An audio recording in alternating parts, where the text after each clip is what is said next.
शुक्रिया। मंच पर बैठे हुए कीर्ति किसान यूनियन के वरिष्ठ साथी और अन्य सभी सम्मानित साथीगण और मंच के सामने बैठे हुए मेरी माताएं, बहनें, मेरे बुजुर्ग और नौजवान साथी, आप सभी को मेरा जय भीम, सत श्री अकाल, आदाब, नमस्कार। साथियों, यहाँ से अभी साथियों ने कुछ बातें कही। मैं अपनी बात कहने से पहले आपसे एक बात जरूर कहना चाहूँगा कि जब भाईचारे की बात होती है तो केवल 4 ही नाम लिए जाते हैं, हिंदू, मुस्लिम, सिख और ईसाई। तो भाई आप बौद्धों को क्यों छोड़ देते हो? इस देश में तो बौद्ध भी रहते हैं। आप जैनियों को क्यों छोड़ देते हो? इस देश में तो जैनी भी रहते हैं और पारसी भी इस देश में रहते हैं, उन्हें क्यों छोड़ देते हो? नारा कुछ ऐसा बनाओ ताकि सारे के सारे उस नारे में शामिल हो जाएं, कोई छूटे नहीं। एक बात। दूसरी बात, अभी गाना भी चल रहा था, उसमें आए 36 कौमें। 36 कौमें थोड़ी है इस देश में। इस देश में 6,743 कौमें हैं। 6,743। ये 36 कौमें ही करोगे तो बाकी तो रह जाएंगे, 6,700 तो रह ही जाएंगे, उससे ज्यादा रह जाएंगे। कुछ ऐसा बनाओ, कुछ नारा ऐसा बनाओ, सब लोग जुड़ जाएंगे। चलिए, मैं आपसे जो आज बात कहना चाहता हूं, इस बात पर मैं आप सबसे कहूंगा, और जो हमारे किसान नेता हैं, जो संयुक्त किसान संघर्ष समिति के नेता हैं, उनसे भी मैं निवेदन करना चाहूंगा। पश्चिम बंगाल में इस समय चुनाव चल रहा है, हमारे किसान नेता वहां पर गए हैं। बहुत अच्छी बात, एक बहुत अच्छी पहल उन्होंने करी है, क्योंकि मोदी सरकार को और भाजपा सरकार को इस देश में किसी भी कोने में चुनाव हो, वहां से उखाड़ के फेंकना ही है। मैं हराने की बात नहीं कर रहा, उखाड़ के फेंकना है पूरी तरह से। तो बहुत अच्छी बात है आप वहां गए हैं, लेकिन एक बात और आपको समझने की जरूरत है कि क्या आप इस देश में जो वर्तमान चुनावों की व्यवस्था चल रही है, इसी से बीजेपी को उखाड़ के फेंक पाएंगे? नहीं, कभी भी नहीं फेंक पाएंगे आप। इसको समझने की जरूरत है, और समझने की इसलिए जरूरत है कि जब तक इस देश से बीजेपी को जड़ से उखाड़ कर नहीं फेंकोगे, इस देश की समस्याओं का समाधान होने वाला नहीं है। ये समस्याएं किसी न किसी रूप में, कभी इस तरह से, कभी उस तरह से, कभी इस कानून से, कभी उस कानून से हमारे सामने आती ही रहेंगी। ये इस तरह के लोग हैं, इसलिए इन्हें सत्ता से पूरी तरह से उखाड़ के फेंकना है। मैं पहले दिन से ये बात कहता हूं, अब ये बात किसान नेता और आप लोग भी ये कहने लगे हैं, लेकिन इसे उखाड़ के फेंकना है तो एक चीज को और उखाड़ के फेंकना है, और वो है ईवीएम, जिसे मजाक में लोग कहते हैं एवरी वोट फॉर मोदी। यही कहते हैं ना, ईवीएम। जब तक इसको उखाड़ के नहीं फेंकोगे, तब तक मोदी सरकार को उखाड़ के नहीं फेंका जा सकता, या यूं कहो कि बीजेपी सरकार को उखाड़कर नहीं फेंका जा सकता। इसलिए ईवीएम को उखाड़ के फेंकने का आंदोलन भी शामिल होना चाहिए। पहले भी कहा था, आज फिर कह रहा हूं, और आज इसलिए कह रहा हूं कि जब हमारे किसान नेता बीजेपी को हराने के लिए, उसको नेस्तनाबूद करने के लिए चुनाव में कूद ही चुके हैं, तो फिर ईवीएम से दूर क्यों रहा जाता है? फिर ईवीएम को भी शामिल क्यों नहीं किया जाता? इसको शामिल करना चाहिए। दूसरी बात साथियों, ईवीएम को इसलिए भी करना चाहिए, मैं आपसे केवल सरकार की बात नहीं, हमारे अधिकारों का हनन हो रहा है। बहुत अजीब सी बात है कि एक मशीन, जिसको हमारे देश की सुप्रीम कोर्ट भी ये कहती है कि इस मशीन से साफ सुथरा, निष्पक्ष और पारदर्शी चुनाव नहीं होता। 8 अक्टूबर 2013 को सुप्रीम कोर्ट ऑफ इंडिया ने एक जजमेंट पास किया, सुब्रमण्यम स्वामी बनाम इलेक्शन कमीशन ऑफ इंडिया। उसमें 27वें पैरे में यह बात कही सुप्रीम कोर्ट ने कि ईवीएम से free, fair and transparent election नहीं हो सकता। तो होना तो यही चाहिए था कि सुप्रीम कोर्ट को उसी दिन ईवीएम को खत्म कर देना चाहिए था, क्योंकि जब आप मान रहे हैं कि जिस मशीन से चुनाव हो रहा है वो मशीन ठीक नहीं है, उससे साफ सुथरा इलेक्शन नहीं हो सकता, फिर आप उसकी अनुमति क्यों दे रहे हैं? लेकिन सुप्रीम कोर्ट ने नहीं किया। इन्हीं सारी चीजों से पता लगता है कि सुप्रीम कोर्ट भी कहीं ना कहीं सरकार के लिए और सरकार के हिसाब से काम करती है, सरकार के साथ मिलकर काम करती है। तो एक गलत मशीन, जो गड़बड़ी वाली मशीन थी, उसके साथ में दूसरी मशीन जोड़ दी। इसका मतलब यह है कि जो आज चुनाव हो रहा है उसमें जो दो मशीन इस्तेमाल हो रही है, ईवीएम और वीवीपैट, उनमें एक मशीन गलत है, यानी ईवीएम गलत है, ऐसा सुप्रीम कोर्ट मानती है। तो इसका मतलब यह है कि इलेक्शन आपका गलत हो रहा है, सही नहीं हो रहा। लेकिन अब अगर आप सुप्रीम कोर्ट में जाते हो तो सुप्रीम कोर्ट इस मसले पर सुनने को भी तैयार नहीं है। इसलिए किसान आंदोलन के साथ साथ इन कानूनों को वापस लेने के साथ साथ ईवीएम के खिलाफ भी आंदोलन हमको चलाना पड़ेगा। और मैं आपसे एक बात कहना चाहूंगा, आगे बेशक इस आंदोलन के साथ में ना जुड़े, क्योंकि जो हमारे नेता करेंगे फैसला उनका फाइनल होगा, ये मेरा विचार है। लेकिन जो हमारे नेता करेंगे उनका जो फैसला होगा, हम उस फैसले पर पूरी तरह से अमल करेंगे। उस फैसले से इधर उधर हमारी किसी बात का कोई मतलब नहीं है। हम उनके फैसले को सम्मान देते हुए उसी पर अडिग रहेंगे। लेकिन ये मेरा सुझाव है। पर एक बात मैं आपसे कहता हूं, ये किसान आंदोलन से आगे की बात है। अगले साल 2, 3, 4 जगह पे चुनाव हो रहे हैं, पंजाब में 2022 में, फरवरी मार्च में, और उत्तर प्रदेश में। अगर इस ईवीएम को सरकार खत्म नहीं करती है तो मैं आपसे इतना तो निवेदन कर ही सकता हूं, कम से कम जो ताकत आप यहां दिखा रहे हैं वही ताकत आने वाले पंजाब के चुनाव में दिखाएं, और किसी भी हालत में पंजाब में चुनाव ना होने दें ईवीएम से। हम कोशिश करेंगे उत्तर प्रदेश में भी ना हो, लेकिन कम से कम आपसे उम्मीद है आप ये कर सकते हैं कि पंजाब में ईवीएम से चुनाव विधानसभा का न होने दें। वहां रुक गया तो पूरे देश में रुकने की उम्मीद होगी। अब दूसरी बात मैं जो आपके बीच में रखना चाहता हूं, साथियों, ये जो कानून है निश्चित रूप से बहुत ही खतरनाक कानून है। वैसे तो कोई भी वो कानून जिसमें अदालत का हस्तक्षेप रोका जाता है, यानी अदालत को उस कानून के तहत कोई मामला सुनने की अगर किसी बात पर रोक लगाई जाती है, अपने आप में ही वो कानून गैर संवैधानिक और गैर कानूनी है। तो सुप्रीम कोर्ट को इसी बात पर खत्म कर देना चाहिए था, किसी और चीज की जरूरत नहीं थी। अगर सरकार सही है और सरकार कहती है कि ये कानून सही है, तो अदालत में अगर कोई इस मसले को लेकर चला जाए, यानी इस कानून के तहत अगर कोई विवाद होता है व्यापारी में और किसान में, वो अदालत जाए, इससे सरकार को दिक्कत क्या हो सकती है? सरकार को डर किस बात का है? अगर आपके कानून अच्छे हैं तो किसी को भी अदालत जाने दीजिए, लेकिन आप लोगों को अदालत जाने से रोक रहे हैं, इसका मतलब ये कानून सही नहीं है, सरकार की नीयत सही नहीं है।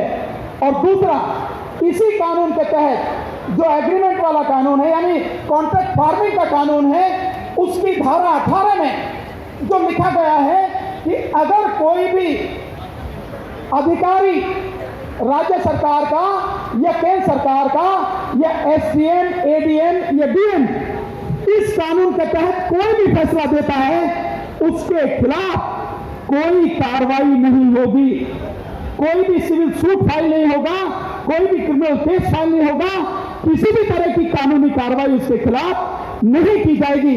मतलब उसने जो कर दिया वो ठीक, हमारी गर्दन काट के चला जा रहा है और हमें यह अधिकार भी नहीं दिया जा रहा कि हम उसके खिलाफ बोल भी सकें, और सरकार उसके खिलाफ सुनने को तैयार नहीं है। इसका मतलब यह है दाल में कुछ काला है, और यहां तो दाल में काला नहीं है, यहां तो पूरी दाल ही काली है।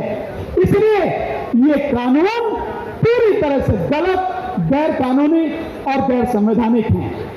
लेकिन साथियों, इस कानून का जो असर है, वो असर केवल किसान पे नहीं पड़ेगा, किसान तो तबाह होगा।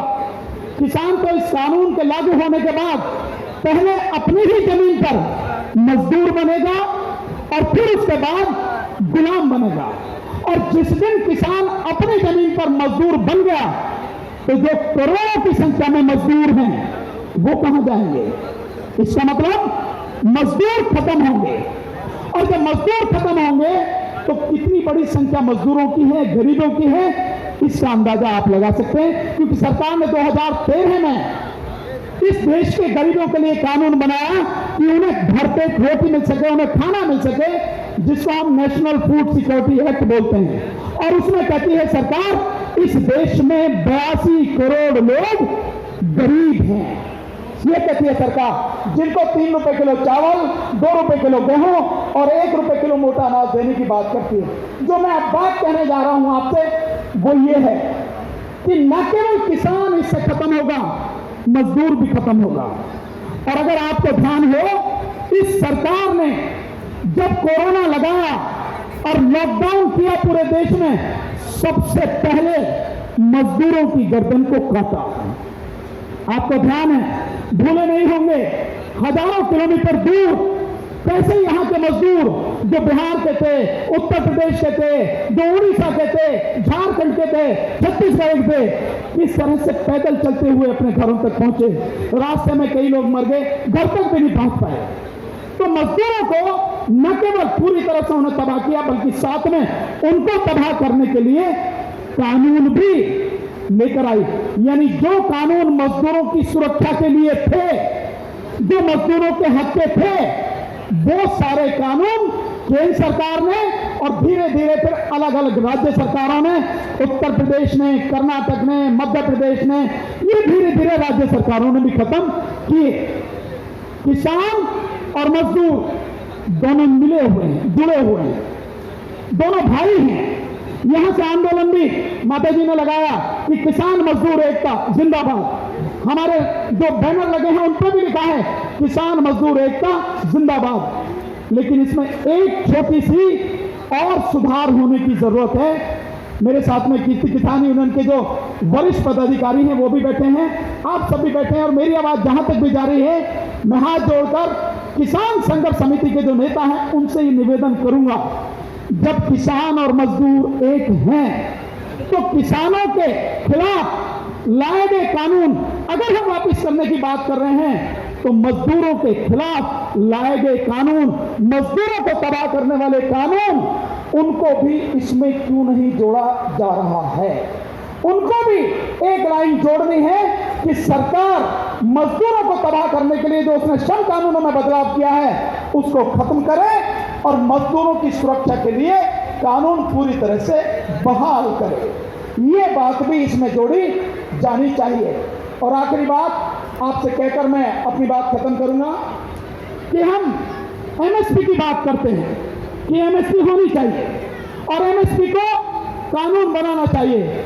और मैं बार बार कहता हूं कि अगर ये तीनों कानून लागू रहते हैं और एमएसपी भी कानून बन जाए, किसी भी एक किसान को एमएसपी मिलेगी नहीं।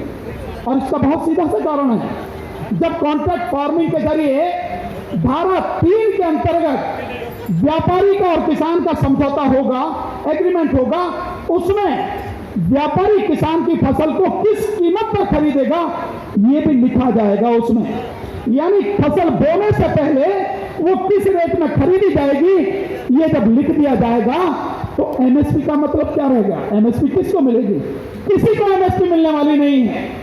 इसलिए एमएसपी को कानून बनाना बहुत जरूरी है, लेकिन ये कानून भी वापस होने बहुत जरूरी है। क्योंकि कल अगर कोई जाएगा और ये कहेगा सरकार से मुझे तो एमएसपी नहीं मिली, सरकार क्या कहेगी? सरकार कहेगी भाई मेरे, जब तूने एग्रीमेंट किया था ये बात तो तभी उठा था, एग्रीमेंट तो तूने कर लिया और तूने अपने आप ही व्यापारी के साथ में रेट तय कर लिए, हम क्या करें? सरकार बड़े आराम से बच जाएगी। और सरकार ने एमएसपी को खत्म करने का ये तरीका अपनाया है।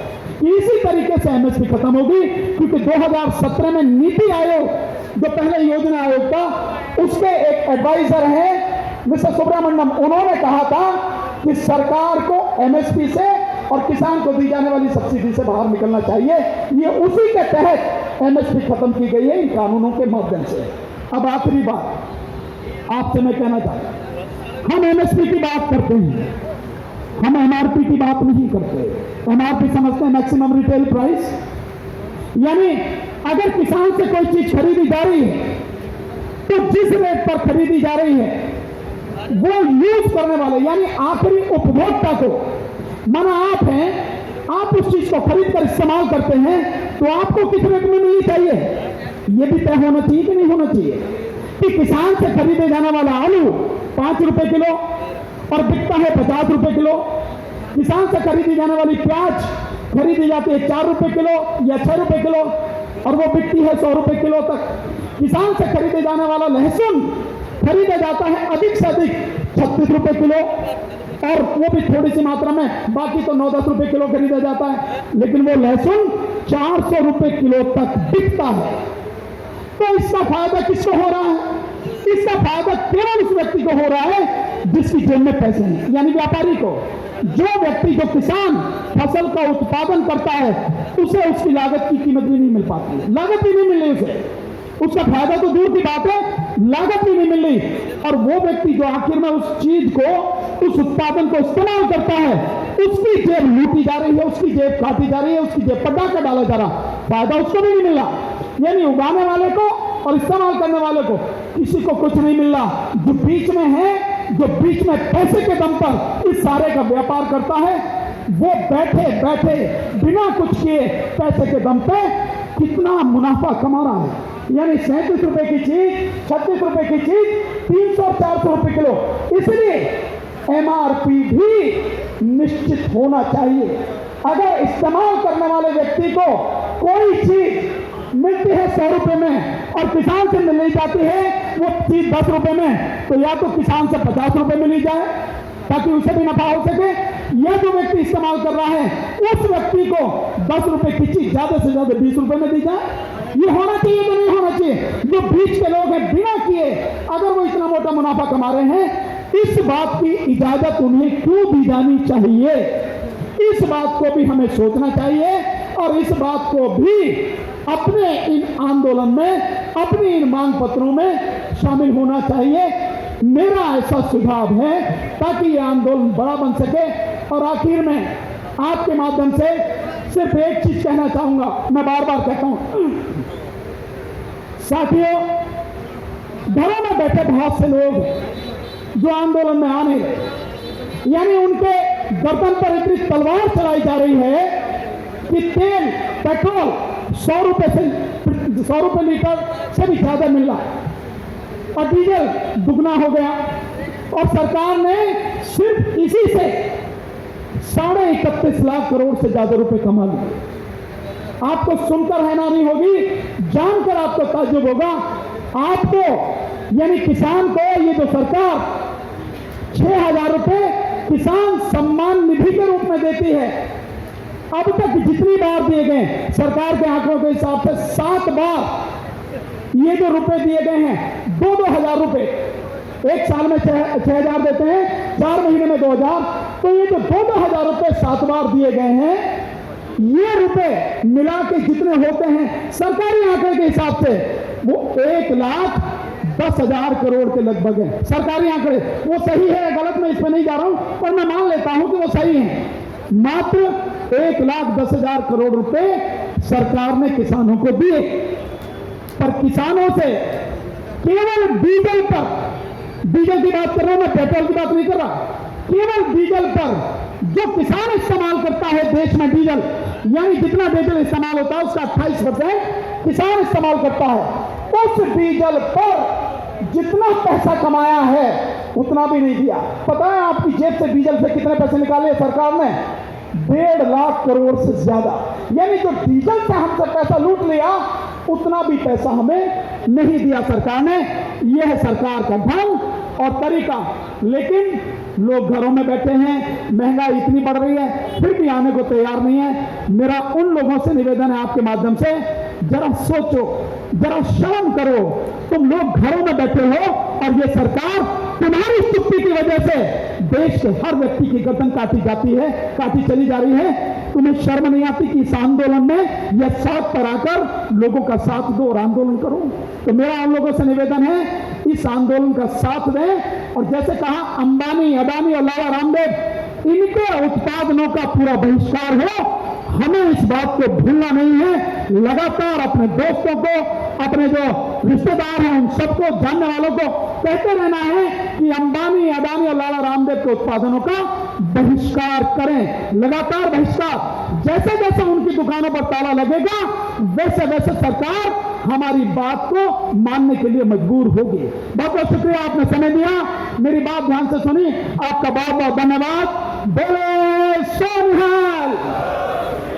वाहेगुरु जी का खालसा, वाहेगुरु जी की फतेह। ਇਹ ਸਨ ਸੁਪਰੀਮ ਕੋਰਟ ਦੇ ਐਡਵੋਕੇਟ ਸ਼੍ਰੀ ਭਾਨੂ ਪ੍ਰਤਾਪ ਸਿੰਘ ਜੀ, ਬਹੁਤ ਬਹੁਤ ਧੰਨਵਾਦ ਇਹਨਾਂ ਦਾ। ਇੱਕ ਸਾਡੇ ਕੋਲ ਮਿਲਿਆ ਆ